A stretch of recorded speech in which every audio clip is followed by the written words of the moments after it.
കർത്താവിൻ്റെ അതിപരിശുദ്ധമായ നാം വാഴ്ത്തപ്പെടുമാറാകട്ടെ. അനുഗ്രഹിക്കപ്പെട്ട നല്ല നിമിഷത്തെ ഓർത്ത് ദൈവത്തെ നന്ദിയോടെ സ്തുതിക്കുന്നു. കർത്താവിൻ്റെ തിരുവചനവുമായി അല്പസമയം ദൈവസന്നിധിയിലായിരിക്കാൻ ദൈവം അടിയൻ്റെ ജീവിതത്തിൽ ഒരുക്കി തന്ന വിലയേറിയ അവസരത്തെ ഓർത്ത് നന്ദിയോടെ സ്തുതിക്കുന്നു. ഇങ്ങനെ ഒരു അവസരം ഒരുക്കി തന്ന പ്രിയ ദേവദാസനോടുള്ള നന്ദി ഈ സമയം അറിയിച്ചു കൊള്ളുന്നു. ഈ ഗ്രൂപ്പിലെ അംഗങ്ങളായിരിക്കുന്ന ഓരോ പ്രിയപ്പെട്ടവരെയും ദൈവവചന കേൾവിക്കായി ഞാൻ സ്വാഗതം ചെയ്തു കൊള്ളുന്നു.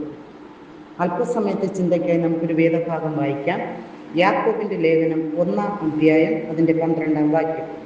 പരീക്ഷ സഹിക്കുന്ന മനുഷ്യൻ ഭാഗ്യവാൻ, അവൻ കൊള്ളാവുന്നവനായി തെളിഞ്ഞ ശേഷം കർത്താവ് തന്നെ സ്നേഹിക്കുന്നവർക്ക് വാഗ്ദത്തം ചെയ്ത ജീവകിരീടം പ്രാപിക്കും.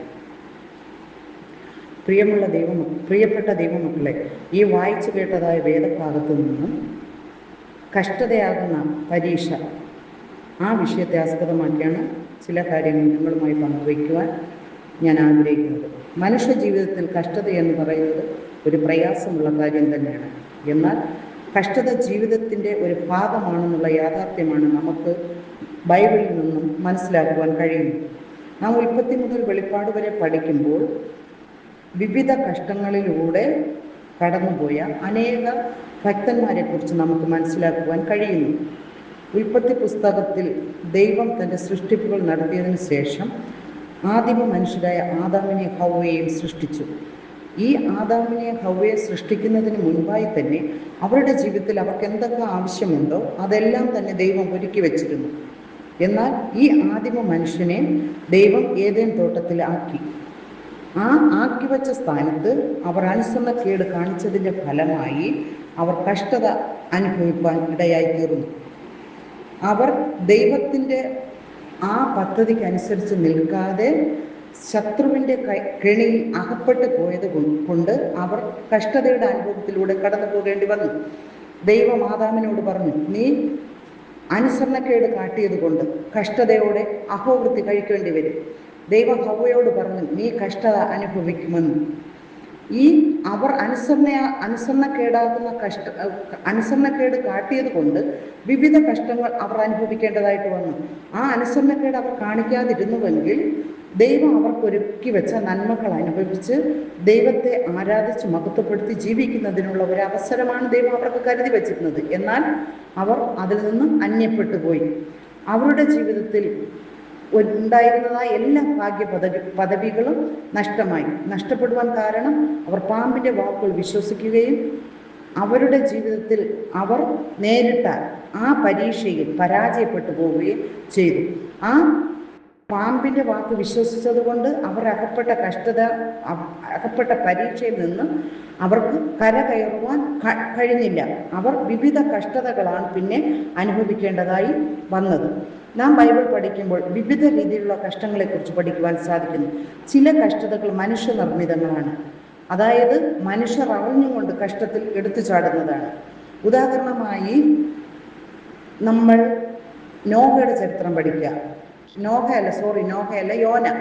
യോനയോട് ദൈവം യോനയ്ക്കൊരു കൽപ്പന കൊടുത്തു.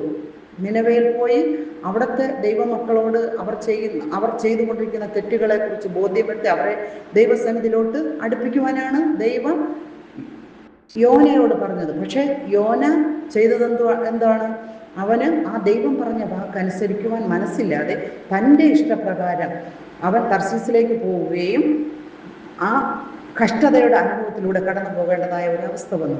അപ്പോൾ ആ കഷ്ടതയുടെ അനുഭവത്തിലും ആ വലിയവനായ ദൈവത്തിന് യോനയെ വിട്ടുകൊടുക്കുവാൻ മനസ്സിലായിരുന്നു. അവനെ മാനസാന്തരപ്പെടുത്തി ദൈവത്തിന് അവനെക്കുറിച്ചുള്ള പദ്ധതി എന്തോ ആ പദ്ധതിയിലേക്ക് അവനെ കൊണ്ടുവരുവാൻ വലിയവനായ ദൈവം കൊണ്ടുവന്നു.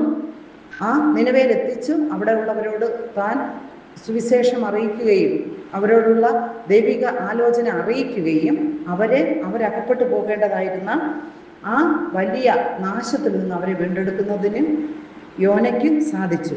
അപ്പോൾ ആ യോനയുടെ ജീവിതത്തിൽ യോനയ്ക്ക് അറിയാമായിരുന്നു ദൈവം പറയുന്ന വാക്കനുസരിക്കാതെ തൻ്റെ ഇഷ്ടപ്രകാരം ജീവിച്ചു കഴിഞ്ഞാൽ ബുദ്ധിമുട്ട് അനുഭവിക്കേണ്ടി വരുമെന്ന്. എന്നാൽ അറിഞ്ഞുകൊണ്ട് യോന കഷ്ടത്തിൽ ചെന്ന് അകപ്പെട്ടതായിട്ട് കാണുവാൻ കഴിയുന്നു. അതുപോലെ തന്നെ നമ്മുടെ ഓരോരുത്തരുടെയും ജീവിതത്തിൽ നമ്മൾ മനുഷ്യരായിരിക്കുമ്പോൾ നമ്മുടെ ജീവിതത്തിൽ നമ്മൾക്ക് കൈത്താങ്ങാവേണ്ട, നമുക്കൊരു ബുദ്ധിമുട്ടോ പ്രയാസമോ ഉണ്ടായിക്കഴിഞ്ഞാൽ നമ്മെ ചേർത്ത് നിർത്തേണ്ട പല പ്രിയപ്പെട്ടവരും അറിഞ്ഞുകൊണ്ട് നമ്മളെ കഷ്ടത്തിൻ്റെ അനുഭവങ്ങളിലേക്ക് തള്ളിവിടുന്നതായിട്ട് നമുക്ക് കാണുവാൻ കഴിയും.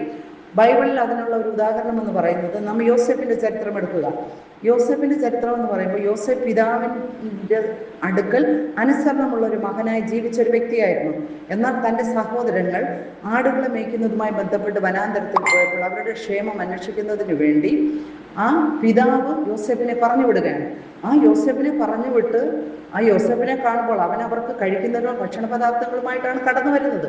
അപ്പോൾ സ്വാഭാവിക മാനുഷികമായിട്ട് ഇത് നാം ചിന്തിച്ചു കഴിഞ്ഞാൽ അവൻ വരുന്നത് കാണുമ്പോൾ ഈ സഹോദരന്മാർ സന്തോഷിക്കുകയാണ് ചെയ്യേണ്ടത്. കാരണം അവൻ വീട്ടിൽ നിന്ന് വരുന്നതാണ്, അവർക്ക് കഴിക്കേണ്ട ആഹാര പദാർത്ഥങ്ങൾ അവൻ്റെ കയ്യിലുണ്ട്. അപ്പോൾ അത് ഭക്ഷിച്ച് സഹോദരനെ ക്ഷേമത്തോടെ മടക്കി അയക്കണം എന്നൊരു ചിന്ത അവർക്ക് വരേണ്ടതിന് പകരം ഇവർ ആലോചിച്ചത് ഇവനെ എങ്ങനെ കഷ്ടപ്പെടുത്താം, ഇവനെ എങ്ങനെ അപായപ്പെടുത്താം എന്നുള്ളതായ ഒരു ചിന്തയാണ് അവരെ ഭരിച്ചത്. അവരുടെ അടുത്ത് ഈ യോസേഫ് എത്തിക്കഴിഞ്ഞപ്പോൾ നമുക്ക് എല്ലാവർക്കും വളരെ സുപരിചിതമായ ഒരു കാര്യമാണ്. ആ യോസേഫ് ആ സഹോദരന്മാരുടെ അടുക്കൽ എത്തിക്കഴിഞ്ഞപ്പോൾ അവർ ആദ്യം അവനെ കൊന്നുകളയും എന്ന കാര്യത്തെക്കുറിച്ചാണ് ചർച്ച ചെയ്തത്. എന്നാൽ രൂപേന്റെ വാക്ക് അനുസരിച്ച് അവനെ ഒരു പൊട്ടക്കിണറ്റിലേക്ക് തള്ളിയിടുകയാണ്. അപ്പോൾ ആ യോസേഫിൻ്റെ ജീവിതത്തിൽ കടന്നു വന്ന ഒരു കഷ്ടതയാണ് ആ പൊട്ടക്കിണറിൻ്റെ അനുഭവം എന്ന് പറയുന്നത്. എന്നാൽ യോസേഫ് ആ പൊട്ടക്കിണറിൻ്റെ അനുഭവത്തിൽ, ആ കഷ്ടതയുടെ അനുഭവത്തിൽ നശിച്ചു പോകുവാൻ, പരാജയപ്പെട്ടു പോകുവാൻ ദൈവം ഇടയാക്കിയില്ല. കാരണം ദൈവത്തിന് യോസേഫിനെ കുറിച്ചൊരു പദ്ധതി ഉണ്ടായിരുന്നു. ആ പദ്ധതിയിലേക്ക് യോസേഫ് എത്തിപ്പെടണമെങ്കിൽ ആ പ്രതിസന്ധിയിൽ നിന്ന് യോസേഫിനെ കരകയറ്റിയേ മതിയാവുകയുള്ളൂ. ദൈവത്തിൻ്റെ കൃപ അവനോടുകൂടെ ഉണ്ടായിരുന്നതുകൊണ്ട് ആ പൊട്ടക്കിണറിൽ നിന്ന് അവനെ തള്ളിയിട്ടവർ തന്നെ കരകയറ്റുകയും മിഥ്യാന്യ കച്ചവടക്കാർക്ക് തന്നെ വിൽക്കുകയും ചെയ്തു. എന്നാൽ ആ മിഥ്യാന്യ കച്ചവടക്കാർ വാങ്ങി അവൻ ഫറവോന്റെ കൊട്ടാരത്തിൽ എത്തിച്ചേരുന്നതിന് വിവിധ സാഹചര്യങ്ങളിലൂടെ കടന്നു വന്ന് ഫറവോന്റെ കൊട്ടാരത്തിൽ എത്തിപ്പെടുകയാണ്. ആ ഫറവോന്റെ കൊട്ടാരത്തിൽ എത്തിപ്പെട്ട യോസേഫ് അവിടെയും താൻ വിശ്വസ്തനും ദൈവഭക്തനുമായി തന്നെ ജീവിതം തുടർന്നു. എന്നാൽ തന്നെ ആയിരിക്കുന്ന അനുഭവത്തിൽ നിന്ന് കാരാഗ്രഹമാകുന്ന കഷ്ടതയുടെ അനുഭവമാണ് അവൻ്റെ മുമ്പിൽ അഭിമുഖീകരിക്കേണ്ടതായി വന്നത്. കാരണം നമുക്കെല്ലാവർക്കും അറിയാമല്ലോ ആ കാര്യം.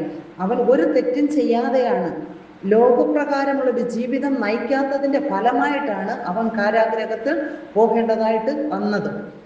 യോസേഫ് കാരാഗ്രഹത്തിൻ്റെ അനുഭവിക്കേണ്ടി വന്നു എങ്കിൽ തന്നെ അവനൊരു ഉറച്ച ഒരു വിശ്വാസമുണ്ടായിരുന്നു. കാരണം ദൈവം ആക്കി വെച്ച സ്ഥാനത്ത് വളരെ വിശ്വസ്തയോടെ വിശുദ്ധിയുള്ള വേർപാടുള്ള ഒരു ജീവിതമാണ് യോസേഫ് നയിച്ചത്. ആ യോസേഫ് അപ്രകാരമായിരുന്നത് കൊണ്ട് അവനൊരു പ്രത്യാശയുണ്ട്. കാരണം ഇപ്പോൾ ഞാൻ അനുഭവിക്കുന്ന വേദനകൾ ചുരുക്ക നാളുകളിലേക്ക് ഉള്ളതാണ്. ഇത് കഴിയുമ്പോൾ എൻ്റെ ജീവിതത്തിൽ ഒരു വലിയൊരു നന്മ ദൈവം എനിക്കായി ഒരുക്കി വെച്ചിട്ടുണ്ട് എന്ന് യോസേഫിന് ഉത്തമ ബോധ്യമുണ്ടായിരുന്നു. അവൻ ആ കാരാഗ്രഹത്തിൻ്റെ കാരാഗ്രഹത്തിനകത്ത് കിടന്നപ്പോഴും അവിടെയും ദൈവത്തിൻ്റെ സാന്നിധ്യം അനുഭവിപ്പാൻ യോസേഫിന് കഴിഞ്ഞു. ആ കാരാഗ്രഹത്തിൻ്റെ അനുഭവം, ആ കഷ്ടതയുടെ അനുഭവം യോസേഫിൻ്റെ ജീവിതത്തിൽ വന്നതുകൊണ്ട് അവൻ അവിടെ നിന്ന് പുറത്തു വന്നപ്പോൾ ഇരട്ടി അനുഗ്രഹം, അതായത് ശ്രേഷ്ഠ പദവി ആ ഫറവോന്റെ കൊട്ടാരത്തിൽ തനിക്ക് ലഭിക്കുന്നതിന് കാരണമായി തീർന്നു. അപ്പോൾ ഇതിൽ നിന്ന് നാം മനസ്സിലാക്കേണ്ട ഒരു കാര്യമെന്ന് പറയുന്നത്, നമ്മൾ മനുഷ്യരായ ലോകത്തിൽ ജീവിക്കുമ്പോൾ വിവിധ കഷ്ടങ്ങളിലൂടെ നാം കടന്നു പോകേണ്ടതായിട്ട് വരും. പക്ഷേ ആ കഷ്ടങ്ങളൊന്നും തന്നെ നമ്മെ തകർത്ത് കളയുവാനുള്ളതല്ല. ആ കഷ്ടത്തിൽ കൂടി നാം കടന്നു പോകുമ്പോൾ അതിനെ തരണം ചെയ്യുവാനുള്ള ഒരു ദൈവിക ശക്തി നാം പ്രാപിച്ചെടുത്തുകൊണ്ട് ആ കഷ്ടതയാകുന്ന പരീക്ഷയെ നാം നേരിട്ട് വിജയിച്ച് മുന്നേറുകയാണെങ്കിൽ അത് കഴിയുമ്പോൾ ഒരു ദൈവിക വിടുതൽ കണ്ട് നമുക്ക് സന്തോഷിക്കുവാൻ ഇടയായിത്തീരും. നമുക്ക് ഇയ്യോബിന്റെ ചരിത്രം എടുക്കാം. ഇയ്യോബ് വളരെ ദൈവഭക്തനായിരുന്നു. അവൻ നിഷ്കളങ്കൻ, നേരുള്ളവൻ, ദോഷം വിട്ടകലുന്നവൻ, ദൈവഭക്തൻ എന്നീ നിലകളിൽ ദൈവത്തെ സേവിച്ചു വന്ന ഒരു ഭക്തനായിരുന്നു ഇയ്യോബ്. എന്നാൽ ഇയ്യോബിന്റെ ജീവിതത്തിൽ വന്നതുപോലത്തെ കഷ്ടത ഇന്നത്തെ കാലത്ത് നമ്മുടെ ആരുടെയും ജീവിതത്തിൽ ഇല്ല. അത്രത്തോളം വലിയ കഷ്ടതയിൽ കൂടെയാണ് യോബ് കടന്നത്. തനിക്കുള്ളതായ എല്ലാ സാമ്പത്തിക നന്മകളും നഷ്ടമായി, തൻ്റെ മക്കൾ നഷ്ടമായി. പ്രിയ ദൈവമക്കളെ, ഇത്രത്തോളം കഷ്ടതകൾ ജീവിതത്തിൽ നേരെ ആഞ്ഞടിച്ചു കഴിഞ്ഞാൽ ആരെ പിടിച്ചു നിൽക്കും? ദൈവത്തിൻ്റെ കൃപ ഇയ്യോബിൻ്റെ മേൽ ഉണ്ടായിരുന്നത് കൊണ്ട് ആ പ്രതിസന്ധിയൊക്കെ തരണം ചെയ്യുവാൻ ഒരു ശക്തി ഇയ്യോബിനുണ്ടായിരുന്നു. നമ്മൾ കുടുംബപരമായുള്ള വിഷയം എടുത്തു കഴിഞ്ഞാൽ, നമ്മൾ കുടുംബത്തിൽ ജീവിക്കുമ്പോൾ ഭാര്യയുടെ ജീവിതത്തിൽ ഒരു കഷ്ടത വന്നു കഴിഞ്ഞാൽ അവിടെ സപ്പോർട്ടായിട്ട് ഭർത്താവിൻ്റെ സാന്നിധ്യം ആവശ്യമാണ്. അതുപോലെ ഭർത്താവ് ഒരു കഷ്ടത്തിൽ, ഒരു പ്രതിസന്ധിയിൽ അകപ്പെട്ട് കഴിഞ്ഞാൽ ഭാര്യയുടെ സപ്പോർട്ട് ആവശ്യമാണ്. എന്നാൽ ഇയ്യോബിൻ്റെ ജീവിതത്തിൽ നോക്കുമ്പോൾ നമുക്ക് മനസ്സിലാക്കുവാൻ കഴിയുന്നത്, അവളും അവനെ തള്ളിപ്പറയുന്ന ഒരവസ്ഥ. തൻ്റെ തുണയായ പ്രിയപ്പെട്ടവനോട് സപ്പോർട്ട് ചെയ്ത് നിൽക്കേണ്ടതിന് പകരം ഇയ്യോബിനെ തള്ളിപ്പറഞ്ഞ് നിന്റെ ഭക്തി ഉപേക്ഷിച്ച് നീ മരിച്ചു കളക. അങ്ങനെ അത്രത്തോളം ഹൃദയവേദന ഉളവാക്കുന്ന വാക്കാണ് ആ ഇയ്യോബിൻ്റെ ഭാര്യയിൽ നിന്ന് ഇയ്യോബിന് കേൾക്കേണ്ടി വന്നത്.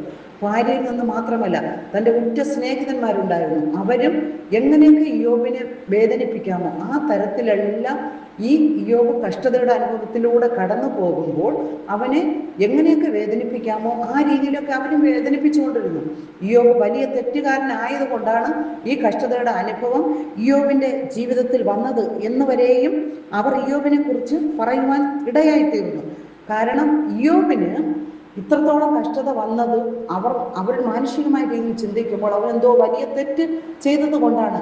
അവനൊരു യഥാർത്ഥ ദൈവഭക്തനായിരുന്നു എങ്കിൽ ഇതൊന്നും അവൻ്റെ ജീവിതത്തിൽ സംഭവിക്കുകയില്ല എന്ന് മാനുഷികമായ രീതിയിലാണ് ഇയ്യോബിൻ്റെ സുഹൃത്ത് കൂട്ടുകാർ ചിന്തിച്ചത്.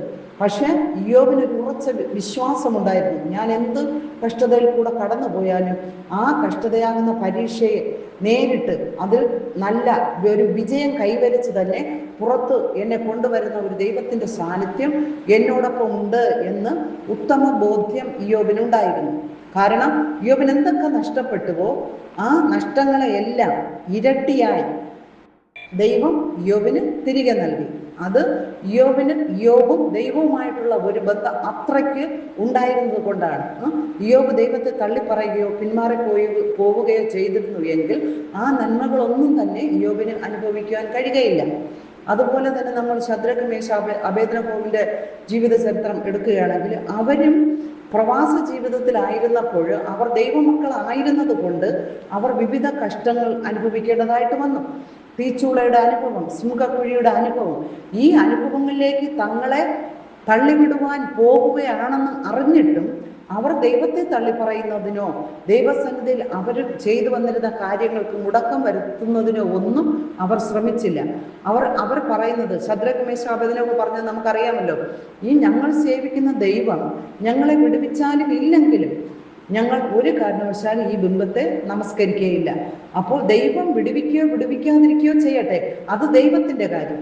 പക്ഷെ ഞങ്ങൾ ചെയ്യേണ്ടുന്ന കാര്യമെന്തോ അത് ഒരു അണുവിട തെറ്റാതെ അങ്ങോട്ടോ ഇങ്ങോട്ടോ മാറിപ്പോകാതെ ആ ദൈവം പറഞ്ഞ രീതിക്ക് തന്നെ വിശുദ്ധിയോടുകൂടെ വേർപാടോടുകൂടെ ദൈവസന്നിധിയിൽ ഞങ്ങൾ നിലനിൽക്കും എന്ന് ഉറച്ച ഒരു തീരുമാനം അവർക്കുണ്ടായിരുന്നു. ആ ഉറച്ച തീരുമാനം അവരുടെ ജീവിതത്തിൽ ഉണ്ടായിരുന്നത് കൊണ്ട് ആ കഷ്ടതയിൽ അവർ പരാജയപ്പെട്ടു പോയില്ല, ആ പരീക്ഷയിൽ അവർ പരാജയപ്പെട്ടു പോയില്ല. ദൈവസന്നിധിയിൽ വിടുതലോടുകൂടെ തന്നെ അവർക്ക് പിന്നെയും മുന്നോട്ട് ജീവിപ്പാൻ ദൈവം കൃപ നൽകി. അവർ അപ്പോൾ അനുഭവിച്ച കഷ്ടതയുടെ അനുഭവത്തിൽ നിന്ന് അവരെ പുറത്തു കൊണ്ടുവന്നു. ഇതുപോലെ അനേക വ്യക്തി ജീവിതങ്ങളെ കുറിച്ച് നമുക്ക് ഈ ബൈബിളിൽ മനസ്സിലാക്കുവാൻ കഴിയുന്നു. കഷ്ടതയുടെ അനുഭവങ്ങളിലൂടെ നാം കടന്നു പോകുമ്പോൾ ദൈവം നമ്മുടെ അടുത്ത സഹായി എന്ന് നമുക്ക് കൂടുതലായിട്ട് മനസ്സിലാക്കുവാൻ കഴിയും. കഷ്ടതയിലായിരിക്കുമ്പോഴാണ് നമ്മുടെ യഥാർത്ഥ സ്നേഹിതർ ആരെന്ന് നമുക്ക് തിരിച്ചറിയാൻ കഴിയുന്നത്. നമ്മുടെ സ്നേഹിതന്മാരുടെ അവിടെ ആവശ്യ നേരങ്ങളിൽ നമ്മെ സമീപിക്കുകയും എന്നാൽ ഒരു കഷ്ടത, ഒരു പരീക്ഷയുടെ അനുഭവത്തിലൂടെ നമ്മൾ കടന്നു പോവുകയും ചെയ്യുമ്പോൾ ഒന്ന് വന്ന് കാണുവാനോ ഒരു ആശ്വാസ വാക്ക് പറയുവാനോ കഴിയാത്ത സ്നേഹിതരോട് നമുക്ക് സ്വാഭാവികമായി മാനുഷികമായ രീതിയിൽ ചിന്തിച്ച വെറുപ്പും ദേഷ്യമൊക്കെ തോന്നാറുണ്ട്. എന്നാൽ കഷ്ടത ജീവിതത്തിൽ കടന്നു വരുന്നത് കൊണ്ട് ഉണ്ടാകുന്ന ഭാഗ്യ അവസ്ഥയെക്കുറിച്ചാണ് നാം ഈ വചനത്തിൽ നിന്ന് വായിച്ചു കേട്ടത്. അതായത് പരീക്ഷ സഹിക്കുന്ന മനുഷ്യൻ, കഷ്ടതയാകുന്ന പരീക്ഷ സഹിക്കുന്ന മനുഷ്യൻ ഭാഗ്യവാൻ. ആ ഭാഗ്യവാനായി തീരുന്ന വ്യക്തിക്കാണ് എന്തോന്ന് ലഭിക്കുന്നത്? ജീവകിരീടം. അപ്പോൾ ഈ പരീക്ഷ എന്ന് പറയുന്നത് ഒരു പരീക്ഷയല്ല, വിവിധ പരീക്ഷാ ഘട്ടങ്ങളിലൂടെയാണ് നാം കടന്നു പോകേണ്ടതായിട്ട് വരുന്നത്. അങ്ങനെ കടന്നു പോകുന്ന ഒരു വ്യക്തിക്ക് മാത്രമേ ഈ ഭാഗ്യ പദവിയിലേക്ക്, അതായത് കഷ്ടതയാകുന്ന പരീക്ഷ ജയിച്ചു വരുന്ന ഒരു വ്യക്തിക്ക് മാത്രമേ ജീവകിരീടത്തിന് അവകാശിയായി തീരുവാൻ കഴിയുകയുള്ളൂ.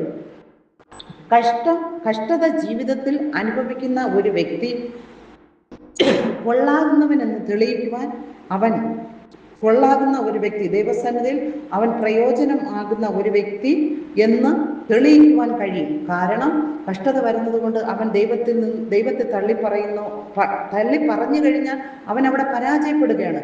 എന്നാൽ ഏത് കഷ്ടതയിൽ ഇരുന്നാലും ഈ കഷ്ടതയ്ക്ക് അപ്പുറം ഒരു നിത്യത ഉണ്ട് എന്നുള്ള ഉത്തമ ബോധ്യത്തോടെ ഈ പ്രതിസന്ധിയെ തരണം ചെയ്യുവാൻ, എനിക്ക് ഇതിനെ നേരിടുവാൻ കഴിയും എന്നുള്ളതായ ധൈര്യത്തോടെ മുന്നോട്ട് പോയാൽ ആ പ്രതിസന്ധിയെ നമുക്ക്, ആ കഷ്ടതയെ, ആ പരീക്ഷയെ നമുക്ക് തരണം ചെയ്ത് ദൈവത്തിൽ ആശ്രയിക്കുന്നവർക്ക് ദൈവം ഒരുക്കി വച്ചിരിക്കുന്ന ജീവകിരീടം പ്രാപിക്കുവാൻ നമുക്ക് ഇടയായിത്തീരും. കാരണം ദൈവം നമ്മെപ്പോലെ തന്നെ മനുഷ്യനായി ഭൂമിയിൽ വന്ന് കഷ്ടത അനുഭവിച്ച്, കഷ്ടതയുടെ അനുഭവങ്ങളിലൂടെ കടന്നുപോയി മരിച്ച് അടക്കപ്പെട്ട് ഉയർത്തെഴുന്നേറ്റ യേശുവിനെയാണ് നാം വിശ്വസിക്കുകയും ആരാധിക്കുകയും ചെയ്യുന്നത്. ആകയാൽ നാം ഒരു കഷ്ടതയുടെ അനുഭവത്തിൽ കൂടെ കടന്നു പോകുമ്പോൾ ആ ദൈവം നമ്മെ ഒരിക്കലും കൈവിടുന്ന ദൈവമല്ല.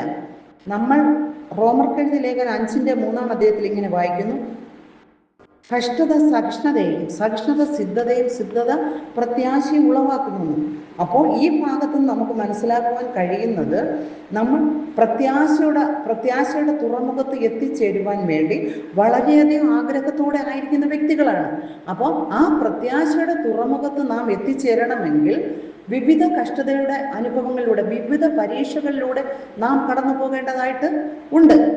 അപ്പോൾ ആ നാം കടന്നു പോകുന്ന ജീവിത സാഹചര്യങ്ങൾ, കഷ്ടതയുടെ അനുഭവങ്ങളിൽ നാം എപ്രകാരമായിരിക്കുന്നുവോ ആ കഷ്ടതയിൽ നാം പരാജയപ്പെട്ടു പോവുകയാണെങ്കിൽ, അതായത് ദൈവസന്നിധിയിൽ നാം അന്യപ്പെട്ടു പോവുകയാണെങ്കിൽ, ഒരു കാരണവശാലും നാം ആ പ്രത്യാശയുടെ തുറമുഖത്ത് എത്തിച്ചേരുകയില്ല. അപ്പോൾ കഷ്ടതയുടെ അനുഭവങ്ങളിലൂടെ കടന്നു പോകുന്ന നമുക്ക് ദൈവം ഒരു നിത്യത ഒരുക്കി വെച്ചിട്ടുണ്ട്, ഒരു വിശ്രാമ സ്ഥലം ഒരുക്കി വെച്ചിട്ടുണ്ട്. അപ്പോൾ നമ്മൾ യോഹന്നാൻ എഴുതിയ സുവിശേഷത്തിൽ പഠിക്കുന്നു, അനേക വാസസ്ഥലങ്ങൾ ദൈവം നമുക്ക് ഒരുക്കി വെച്ചിട്ടുണ്ട്. അത് നമ്മളിങ്ങനെ ഓടിപ്പോയി കഴിഞ്ഞാൽ നമുക്ക് ആ വാസസ്ഥലങ്ങൾ കിട്ടുകയില്ല. നാം ഈ ലോക ജീവിതം നയിക്കുമ്പോൾ വിവിധ അനുഭവങ്ങളിലൂടെ നാം കടന്നു പോകും. ആ കടന്നു പോകുന്ന അനുഭവങ്ങളിൽ അതിനെ തരണം ചെയ്യുവാൻ ആവശ്യമായി ദൈവകൃപ പ്രാപിക്കേണ്ടതാണ് നാം ചെയ്യേണ്ട ഒരു അത്യാവശ്യ കാര്യമെന്ന് പറയുന്നത്. കാരണം നമ്മുടെ കഴിവ് കൊണ്ടോ, നമ്മുടെ സാമ്പത്തികം കൊണ്ടോ, നമ്മുടെ കുടുംബ ശ്രേഷ്ഠത കൊണ്ടോ ഒന്നും ഈ പ്രതിസന്ധികളെ, ഈ ആത്മീക കോളത്തിൽ നേരിടുന്ന കഷ്ടതയുടെ അനുഭവങ്ങളെ, ആത്മീക കോളത്തിൽ നേരിടുന്ന പരീക്ഷയുടെ അനുഭവങ്ങളെ നമുക്ക് തരണം ചെയ്യുവാൻ കഴിയില്ല. ആ ദൈവകൃപ ഉണ്ടെങ്കിൽ മാത്രമേ നമുക്ക് ഈ ലോക ജീവിതത്തിൽ പിടിച്ചു നിൽക്കുവാൻ കഴിയുകയുള്ളൂ.